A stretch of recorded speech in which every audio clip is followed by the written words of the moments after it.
All right, Grandma. I'm going to ask you some questions about you and Grandpa for your 60th wedding anniversary. When and where did you meet? We met in the gym down here in Overley. Rotha and her boyfriend, who she later married, Don Strong, they came. She wanted me to come down there to meet him. And Don had evidently told him that we were going to do it. But anyway, he thought I was somebody else, and I thought he was somebody else too. So he looks a lot like a Burkhart kid that went to school with him. So anyway, that's how we met. Did he ask you out then, or when did he ask you out the first time? No, he asked me out that night to go to the movies with him. What movies did you go see? I have no idea.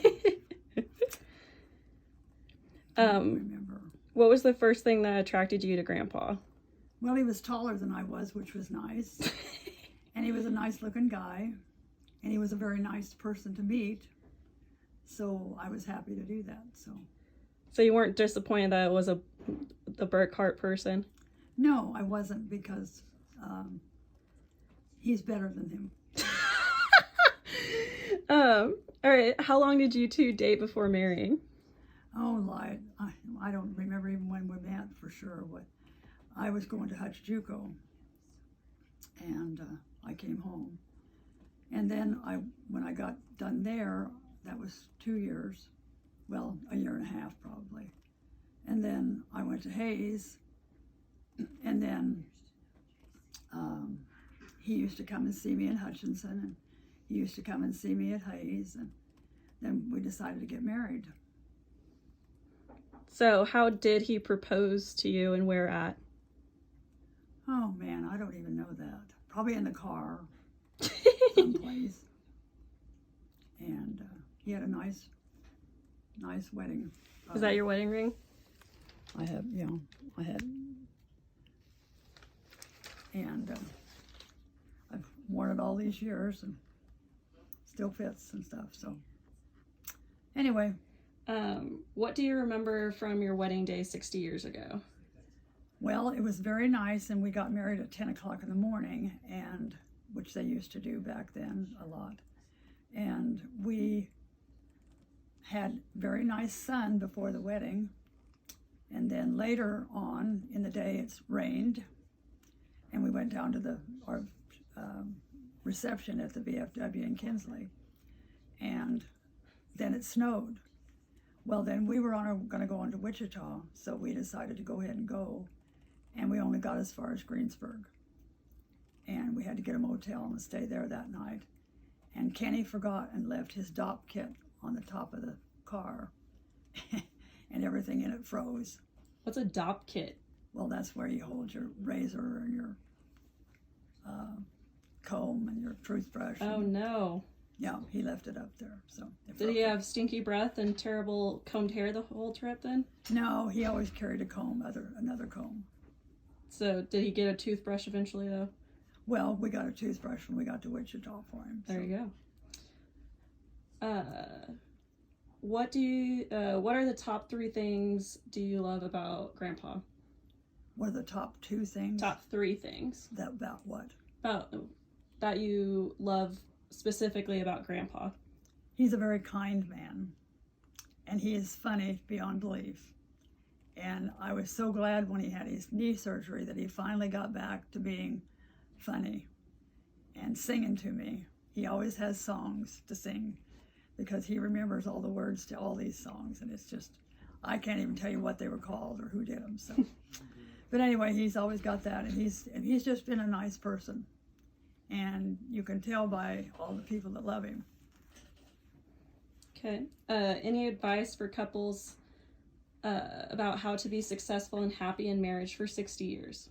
Well, it sneaks up on you. You can't even imagine it being married that long, which I just, in the last few years, I knew it was coming up close, but it just seems like it can't be. But time goes by very, very fast. But he has always been great to be with, and I don't know, it's just, you have to kind of give and take and not always think of yourself, but think of the other person. and try to please them too. So It's good advice. what? I said that's good advice. Yes, well, it's nice to be nice to people, even if they're not married to you. You need to be kind. Exactly. All right, last question for you. So out of the 60 years, what is one of your favorite memories with Grandpa? I know there's a lot, but what's one that sticks out the most for you? It was funny because this is a silly one, but when we went to the hospital to have Eric, he let me off with Dr. Snowblin, and Dr. Snowblin he said, "You're not wanting to go in there, are you, with it, me?" And I said, "Well, I don't know if he wants to. I guess he can." He said, "Nope, he's going to fall over and faint, and I can't pick him up because he's way bigger than I am."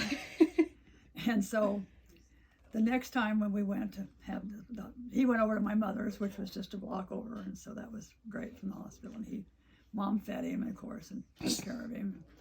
And then when Sheila was born, he had Eric in the car, and he's only 18 months older than Sheila is. And so he just dropped me off at the hospital, and he said, "Well, I'm just going to go over to your mom's, but take Eric over there, and we'll be there, and then we'll be back when you have the baby." I said, "Okay, that's all right," because I never had a pain one. I didn't, I could have had dozens of kids, I guess, but Dr. Snowblin thought I should because I didn't have any trouble, and they had good kids. And I said, "No." He said, "You could have 12. And I said, "Oh, no, I couldn't do that." And he said, "Why not?" And I said, "I don't like to cook." And he laughed. And Dr. Snowblin didn't laugh a whole lot of times, but he did laugh at that. So I felt pretty good about that. So that's one of your favorite memories with Grandpa is him leaving you at the hospital both times? Well, he knew that Mom would take care of him. In fact, I think my mother would have taken his side on a lot of things if we'd ever argued, because she dearly loved him. He's the only person she said could come to my house and sit down and say he's not hungry and clean off the table. He loved her cooking, and I didn't get any of it. So I'm glad I haven't poisoned him any time. Yeah, 60 years you haven't poisoned him. Yeah. And so that's just one of the funny things and some things. So. Is there anything else you want to say about Grandpa or want to tell him? Well, I mean, I'm so glad he got well enough to have his knee replaced, and then when he got back to feeling better, to argue with me and tease me and stuff. And so I knew he was better then. So it's been good for him to have this. So anyway, we'll have a good time today, I'm sure. So a lot of people will come in that we've known for a long time. So, and our family's here, which is wonderful. All righty.